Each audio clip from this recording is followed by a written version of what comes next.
Friends, एक ऐसा American comedy TV show जो आपने देखा भले ही ना हो पर इसके बारे में सुना जरूर होगा। इस शो में 6 मेन कैरेक्टर्स थे जिनमें कैंडलर बिंग का कैरेक्टर मैथ्यू पेरी प्ले करते थे। पेरी ने करीब 10 साल फ्रेंड्स शो को दिए जिसके चलते उनको वर्ल्ड वाइड ऑडियंस से भरपूर प्यार मिला। पर सडनली 28 अक्टूबर 2023 की एक शाम को मैथ्यू पेरी अपने लॉस एंजलिस के रेजिडेंस में अपने हॉट टब में मरे हुए पाए गए। जब उनकी मौत हुई तब वो सिर्फ 54 साल के थे। उनकी इस तरह से हुई बेवक्त मौत से उनके सभी दोस्तों, फैंस और कोवर्कर्स को एक बड़ा सदमा पहुंचा। जब पेरी की मौत हुई तब वो अपने जकूजी में बिल्कुल अकेले थे। जब पुलिस को कॉल करके इन्फॉर्म किया गया तो कुछ ही पलों में हर न्यूज़ चैनल पर यह न्यूज़ फीचर हो चुकी थी। इन्वेस्टिगेशन करने पर पुलिस ने कोई भी फॉल प्ले या फिर ड्रग्स के बारे में मेंशन नहीं किया। डेथ का रीज़न कार्डियक अरेस्ट बताया गया, पर इस बात पर उनके फैंस और उनके लव्ड वंस विश्वास करने के लिए राजी नहीं है। और सच बताए तो हम भी इस रीज़न से सेटिस्फाइड नहीं थे। तो हमने रिसर्च करना शुरू किया। रिसर्च के दौरान हमने मैथ्यू का इंस्टाग्राम जब चेकआउट किया तो ये सामने आया कि उनके पिछली काफ़ी पोस्ट में वो मैथमन वर्ड का इस्तेमाल बार बार कर रहे थे। उनके फैंस और सोर्सेस की माने तो उनकी लास्ट इंस्टा पोस्ट सबसे ज़्यादा वायरल हो रही है, जिसमें वो अपने उसी जकूजी में थे और उन्होंने एक सस्पिशियस सा कैप्शन लिखा हुआ था। और कमेंट सेक्शन में उनके फैंस ने उनसे सवाल तक किए हुए थे कि कहीं मैथमैन का मतलब पेरी अगली बैटमैन सीरीज में फीचर तो नहीं।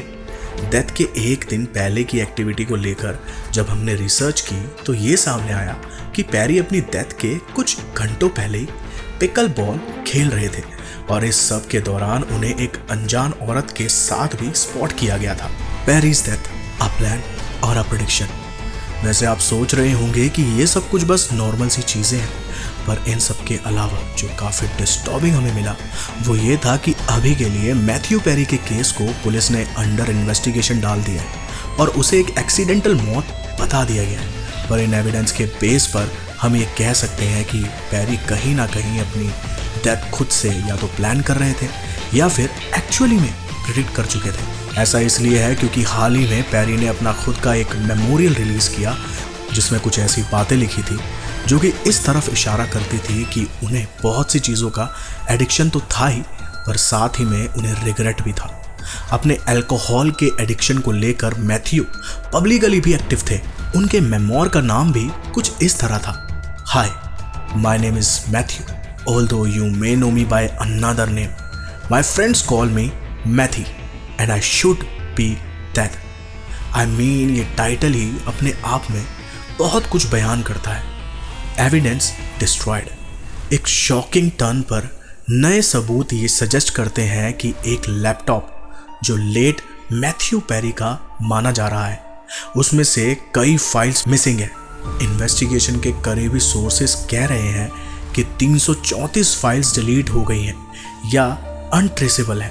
सबसे ज़्यादा नोट किया गया है कि एक मेन्यू स्क्रिप्ट जो कि पेरी की आने वाली मेमोर का माना जा रहा था, जिसमें एंटरटेनमेंट इंडस्ट्री के बारे में कुछ रिविलेशंस होने वाले थे, पर वो डिवाइस पर कहीं नहीं मिल रहे।